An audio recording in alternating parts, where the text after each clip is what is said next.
Hey guys, welcome back to Rust Admin Academy, where I teach you guys the very best tips and tricks to owning and operating your very own successful Rust server. On this channel, I do a lot of plugin reviews and tutorials so that I can show you guys what happens inside creating a Rust server and the complications that you might come across as you're setting them up. So if you're brand new to the channel, consider subscribing so that you get notified as soon as I upload a new video. If you take any value out of this video, make sure you do me a favor and smash that like button for me.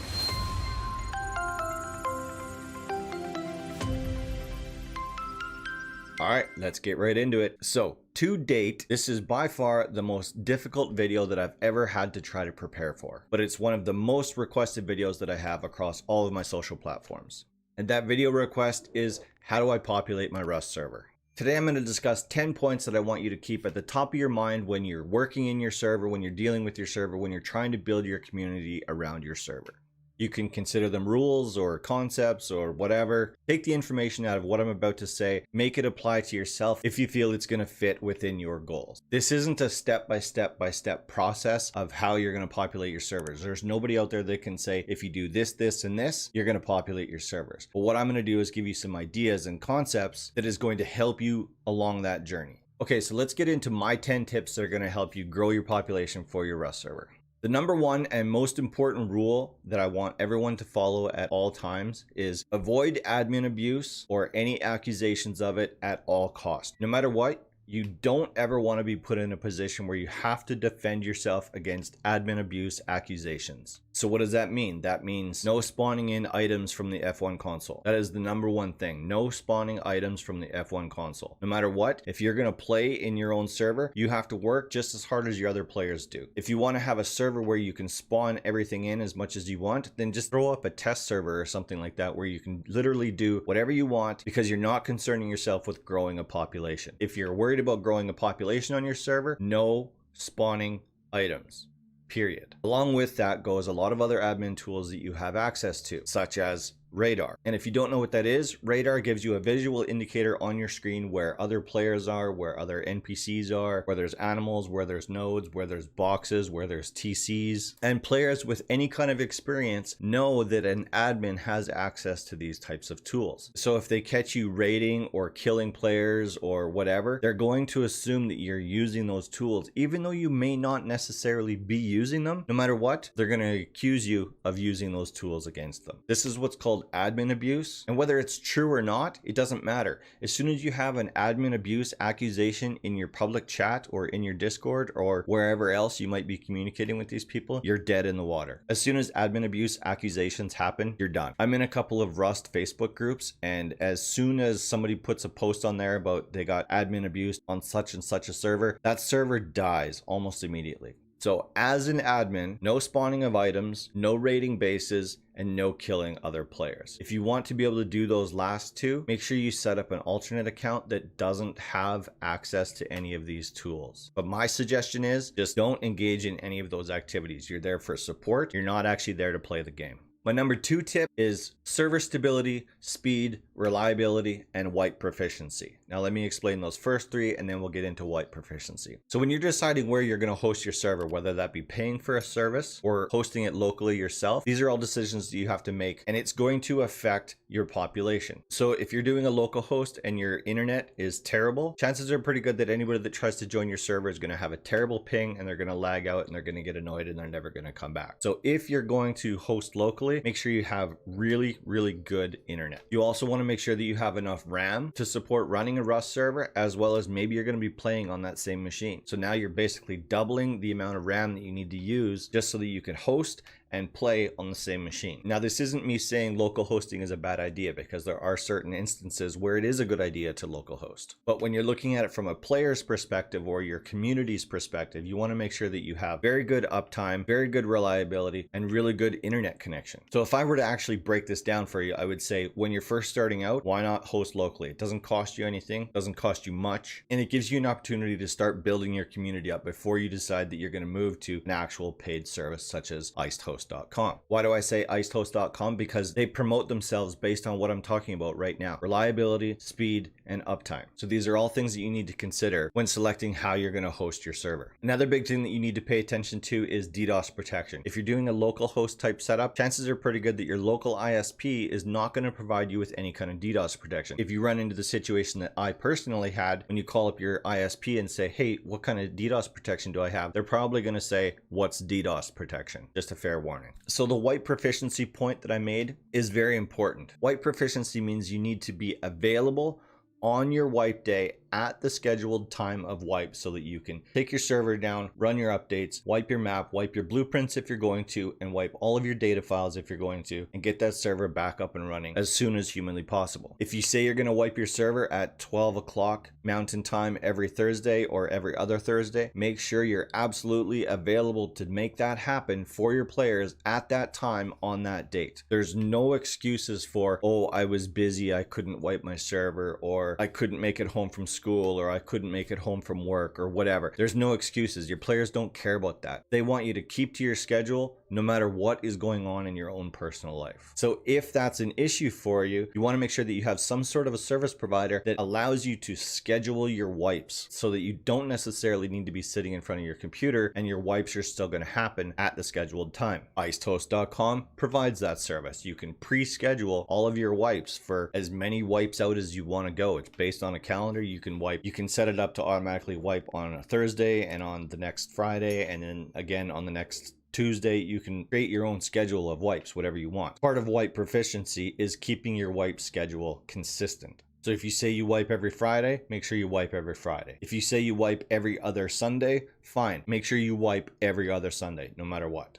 Point number 3 is to make sure that you have active, friendly, and responsive admins and moderators. Whether that be in your game server or in your Discord, whatever, it doesn't matter, as long as they're active, responsive, and friendly. The last thing you want is to have someone that gets offended or, pissed off at one of your admins or moderators. You want your admins or moderators to be like the most favorited people on your server. So when somebody needs access to an admin or moderator, make sure they have the ability to do that, whether that be in your chat in game, or can they message you directly on Discord? Do you have an admin channel in your Discord? Or do they have access to your email address? No matter what, you want to make it so that your players have access to admins or moderators. You can actually have systems built into your Rust server so that anytime somebody uses an @ symbol in chat, it automatically sends that message to wherever you want it to go, whether that be an admin channel in your Discord or a DM directly to an admin, whatever you want. But those tools are out there, they are available. Another thing in regards to admins or moderators, make sure you don't always believe everything you hear when you're talking about accusations or haccusations, whatever you want to call it, from one player claiming that somebody else is cheating or doing something they shouldn't. Make sure you do your due diligence and confirm or deny that for yourself. Just because somebody gets shot from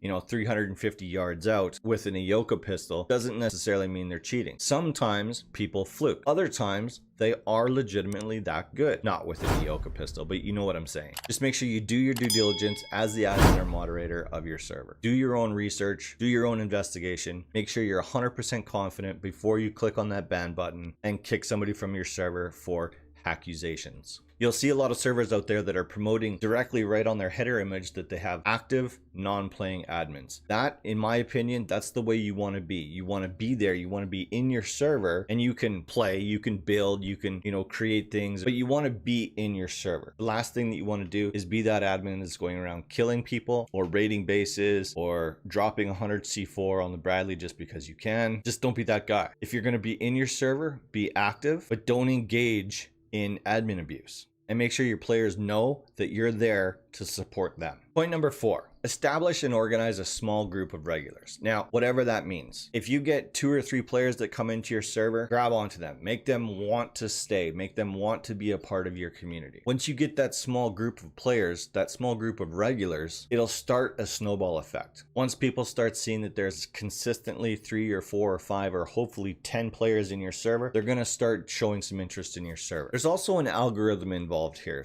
And I'm not going to get too far into that because nobody really knows how that algorithm works, but there is an algorithm that determines what servers are going to be displayed at the top of the list as soon as you log into Rust. So once you have that small group of regulars, make sure you take good care of them. And no, that doesn't mean spawning items in for them, because that's what most people ask for is, hey, can you give me 1,000 C4, or can you spawn me in an M249 or whatever. No matter what, as soon as somebody is asking you to spawn something in, make sure your answer is always no. Because if I do it for you, that means I got to do it for so-and-so, and I got to do it for so-and-so, and then what's the point in even playing the game? It completely takes out all of the challenge of the game, and nobody's going to want to stick around for that. You can offer this small group of regulars like VIP packages for a week or 2 weeks or a month or whatever you want, or you can offer them like a recruitment kit or something like that. Just make sure you're doing something that shows your appreciation that they're actually in your server and playing and helping you grow your community.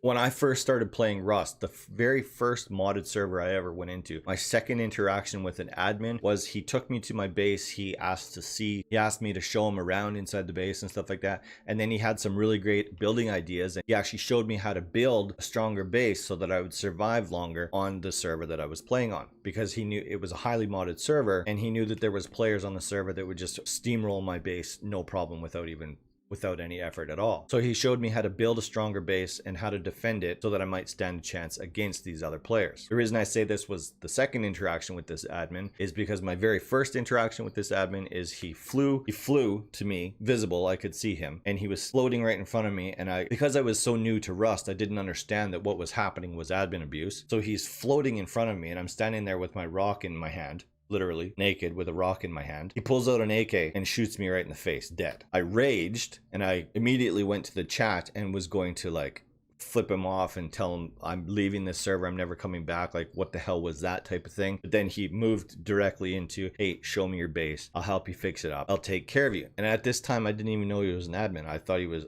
like, just because he was flying around, I didn't know what that meant. That's how new I was to Rust at the time. But just so that it's said, this very same admin is the one that sent me down the road that has eventually led me to talking to you right now. He got me started in this whole Rust admin business about creating servers. And this was, I don't even know, like probably 5-ish years ago or something. I don't even know how long ago it was. It was a long time ago. But if it weren't for him pulling out that AK and shooting me in the face that day, I probably wouldn't be sitting in front of you right now.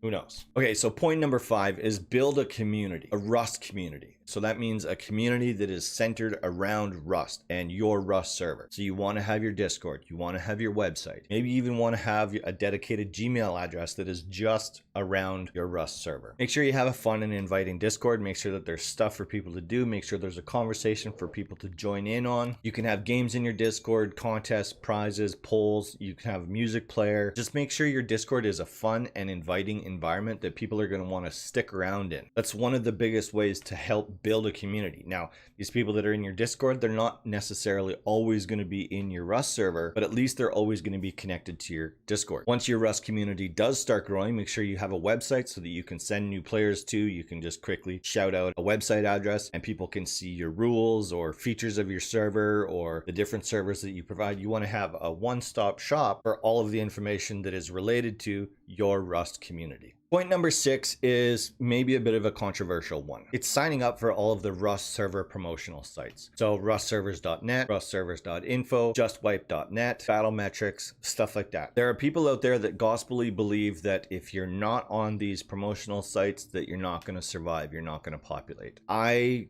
don't necessarily agree with that, but they do provide you with a little bit more exposure than you would have if you didn't have them. They also give you the ability to create banners, and it gives you a quick and easy way to show people your conglomerate of servers. It's an easy place to send new players to give them all the information about your server, providing of course that you don't already have a website that's doing that. So I'll put those 4 websites down in the video description down below so that you can go in and set up new accounts. All of these are free and they are valuable tools. So my next 3 points are very server specific stuff. The first 6 were kind of like generalizations about, kind of your whole community and stuff like that. The next 3 are just server related. So point number 7 is make your server different from all the other servers out there. Yes, the market is flooded with empty servers right now. Blame it on whatever you want. Boredom, curiosity, the pandemic, whatever. I don't know. People just have a lot of time on their hands. I'm not really sure what's going on, but the market is flooded with empty servers right now. So the last thing that you want to do do is become one of those empty servers. So you want to be able to create a server that has different features from everything else out there. So whether that be plugin related or feature related or prize related or whatever, you need to make your server stand out from all the rest. A good title and a good description and a great header image could mean the difference between somebody clicking on your server and not. Point number 8 is never have an empty server. No matter what,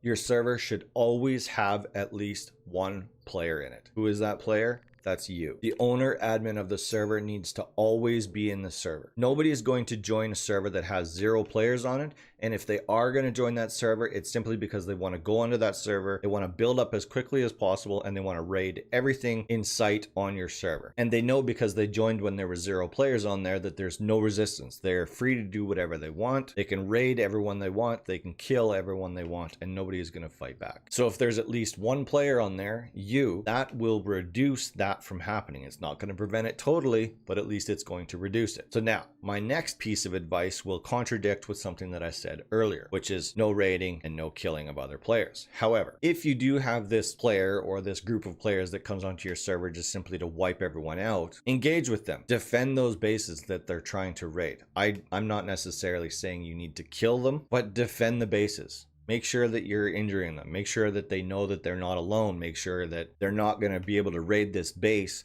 with 0 resistance. If you can do all of that and still keep your name out of the kill feed, you will have won. You will have prevented those people from raiding every single base on your server. They won't have killed all of the sleepers on your server. And when those sleepers then come back to your server to check on their base is still standing. Plus, you never know, that group or that soloist or whatever that was going around trying to raid everyone, maybe you've entertained that player enough that he's going to stick around. Maybe he's going to call his buddies in there. Who knows? You never know what might happen. My point is, make sure you're in your server and you know what's going on. Probably one of the most frustrating things that I've ever come across as a player myself is I'll join a server and then of course I'll join that server's Discord. And if I go in that Discord and I see either the owner or the admins are either not online or they're playing another game, I kind of have to ask myself, you know, how serious are they about growing their population if they're not even playing the game and obviously they're not even in their own server. A lot of this is about optics, it's about perception, it's about how people are seeing how serious you are about growing your population. So point number 9 is make sure you have something for your players to do in your server. Even if it's just you and one other player, make sure there's something for them to do. Whether that be gun game, last man standing, death matches. Death match is pretty tough when you're only talking about 2 players, but whatever. Raidable bases, random bases when it becomes available. Stuff like that. You just want stuff happening on your server, automated events, things for your players to do while they're on your server so they don't get bored and leave. My 10th and final point is patience. I know it's frustrating. You spend hours and hours and hours building this server and setting up your website and setting up your Discord and setting up all these plugins. Like me personally, I've spent up to 36 hours straight setting up different servers and Discords and websites. That is a very large chunk of time to invest in something to sit there and watch your population sit at 0. If you stick with it, it will happen. It's going to take time. Rome wasn't built in a day, and neither will your server be. It takes time to build a community. It takes time to build a population. It takes time to find a group of members of your community that actually want to help you build the community even bigger yet. I'm going to caution you on that because there are people out there that'll say, hey, pick me. I want to help you. I want to help you grow, blah, blah, blah. Make me an admin. Make me a moderator on your Discord, stuff like that. And then what do? They go out for 5 minutes. They try recruiting players to your server. They bring them in and then they just kill them. And then those players never come back. The people that were trying to help you out, they get bored or whatever. And then they eventually fizzle out. I can't tell you how many people I've come across that say, yeah, I want to help you build a server. I want to help you build a community. And then you turn around, where are they? What have they done for you? What can they do for you? What are they offering you? Chances are pretty good it's not much. There is no magic bullet. There is no magic solution. There is no one size fits all answer for building a community or building a Rust population. So anybody that tells you there is, they're lying. A bit of a bonus tip for you. I will tell you this. Since starting my YouTube channel, there have been several viewers that have turned themselves into admins, owners of their own servers that went from 0 population to 200 population in a matter of 4 to 6 weeks. And that's all using the information that I've provided them. I don't know what information I provided them that allowed them to get to 200 players inside of 6 weeks. weeks. All that does is it tells me that there is a factor of luck involved. It's called stroking the algorithm. It happens. Sometimes it's like hitting a lucky strike. Like it's just, sometimes it happens where your server just takes off for whatever reason. And I'm sure even those owners can't explain why their server took off. But in order to maintain those players, they had to have the right details going on inside their server to keep the players wanting to stay there. And I've been keeping an eye on them. Those servers are still populated 6, 8, 10 months later. So I'm incredibly proud to have had a very small part in helping those people get to that level. But I don't know what it was that I did. I don't know what it is that they did. They don't know what it is that they did, which leads me back to my point, which is that there is a bit of luck involved with populating a server. Maybe there's some backroom deals going on. I don't know. Maybe we can funnel money into FacePunch or something like that, and they'll promote our server. I don't know. I don't know what the answer is, but I do know that these 10 points that I've given you are going to help you get there organically instead of having to pay help. All right, that's it for this one. I hope you guys enjoyed the video. If you did, you know what to do. Smash that like button for me. If you'd like to join my YouTube Discord, I'll put a link to it in the video description down below. If you'd like to support me and my efforts on this channel, make sure you check me out at patreon.com/srtbull. Every single dollar that is generated from my Patreon goes back into the channel. Becoming a Patreon comes with several perks. You get your name mentioned at the end of each one of my videos.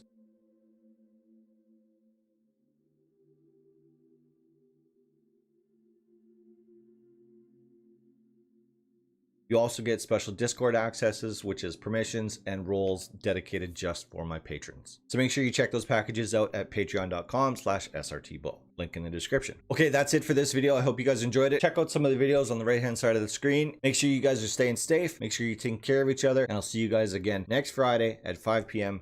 Mountain Standard Time. Thanks for watching. I'll see you guys then.